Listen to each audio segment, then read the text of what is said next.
A dozen or so naked women starting to get covered with blood. They were smearing the blood on each other in patterns and symbols.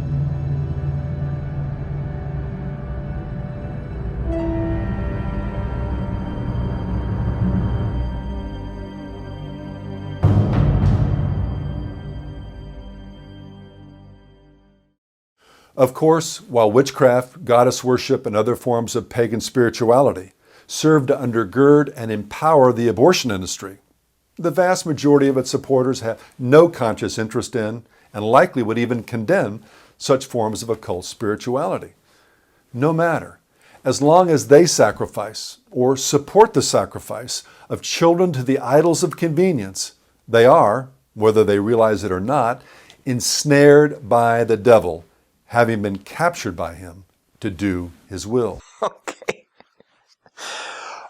Okay, I don't think there's any possible way you could have gotten more dramatic. Just because someone, regardless of their belief system, background, or lack thereof, who supports abortion, supports it for one very important reason.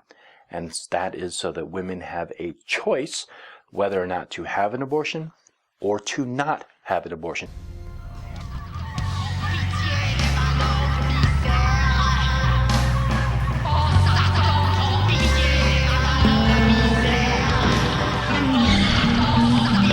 It's called bloodletting, bloodlust. You feed off of each other, cut each other with the blades. I wanted to become fully decayed in mind, soul, body, everything. I wanted to be darkness.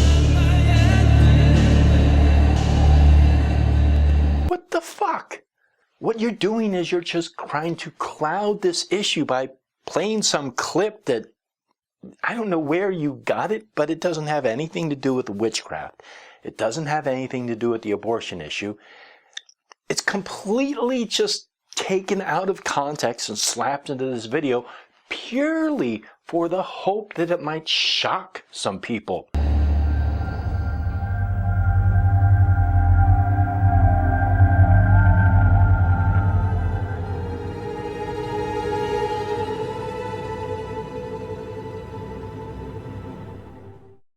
I can't generalize about Wiccans or pagans or New Age people, but definitely among the group my mother was involved with, some considered themselves Wiccan, some considered themselves Buddhist, but they all spoke of abortion as a sacrament, as a sacred rite, as something that was sacred and special to women, and a few of them would openly mention it as child sacrifice and blood sacrifice in general. Menstrual blood was considered sacred, and there were rituals done with that as well.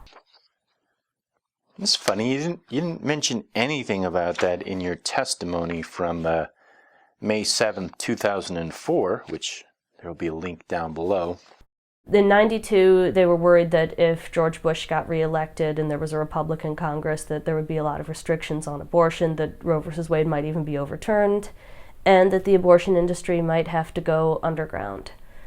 As it was before Roe v. Wade, there were a lot of women doing underground abortions. So they felt this was something that was important to teach and learn and practice on each other. So they had a party at our house, my mother and some of the women from the clinic and some of the women from her NOW chapter. She was vice president of our local NOW around that time.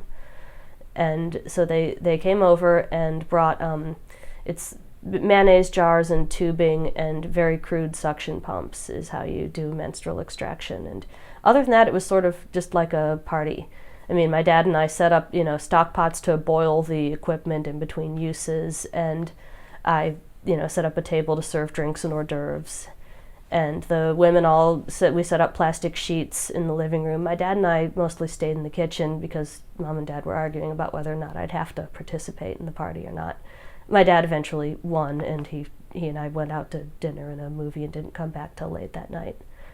But basically, the women all, once they were all there, they all got naked. That was my big issue with it. Is I was how old, 13 at the time, and I didn't want to be naked in front of a bunch of people. I've always been kind of naturally conservative and modest about things, and I was freaked out at the thought of being naked in front of like a dozen women. But they all got naked and took turns doing the menstrual extraction procedure on each other. The jars started I remember the jars filling up with blood in the hallway. The jars would fill with blood, and they'd get another jar. And they were saving the blood. All of these women would have either had to have been in the earliest stages of pregnancy or on their menstrual cycle. It is not outside of the realm of possibility that all 12 of these women somehow synced up in their menstrual cycles. It is a possibility. Sounds a little unlikely to me, but it is within the realm of possibility. The third thing is their lower part, meaning around their genitals, would have to be naked. So they would have to be naked from the bottom down. And I walked past mostly I stayed in the kitchen with my dad, and they would bring in, these tubes and things with blood, and Dad and I would, rinse them and put them in the pots to sterilize, to be reused. And it was really, it's difficult to talk about. It was strange and terrifying. They were playing, the goddess music on the stereo the whole time, and the few times I walked by to go to the bathroom or go to my room for something, I could see them in there, a dozen or so naked women starting to get covered with blood. They were smearing the blood on each other in patterns and symbols, and mostly the blood was getting saved. And I really don't believe your story. I was kind of believing it a little bit when you mentioned that they all got together and had a menstrual extraction party, and there was hors d'oeuvres and drinks and music playing. I thought maybe, okay, it's a possibility. But then you had to take it a step further and say that they were all naked and dancing to goddess music and spreading blood on themselves, and they were all symbols and all this. Abigail, I don't fucking believe you. I think you are absolutely full of shit. I think, if anything, one time you witnessed your mother doing a menstrual extraction, and you were so sickened and repulsed by this because it went against your Christian upbringing that you made all of this other crap up to disparage and make these women look like some kind of Neanderthal pagan worshippers doing some kind of dance to the dark god of abortion. So, yeah, Abigail, I don't believe you. The, clinic people took it with them when they left, and the next day, when my dad and I got home, it was really late at night, and the bloody sheets were still everywhere. My mother had gone to bed, and we folded up all the bloody stuff, and we drove it to some unlocked dumpster behind an office building and threw it in and drove away.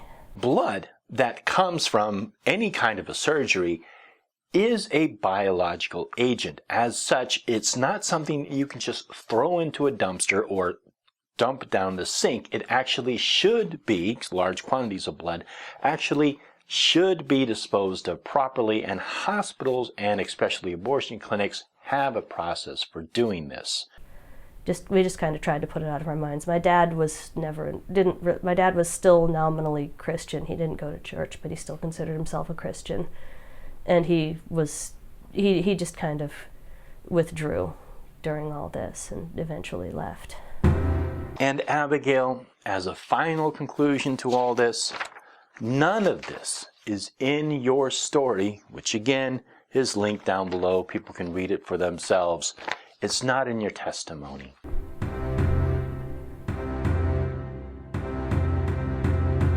As Jesus said to a people who were even convinced that they were on God's side, "You are of your father, the devil, and your will is to do your father's desires. He was a murderer from the beginning." But there's another spiritual dynamic feeding into the abortion industry that we should also consider.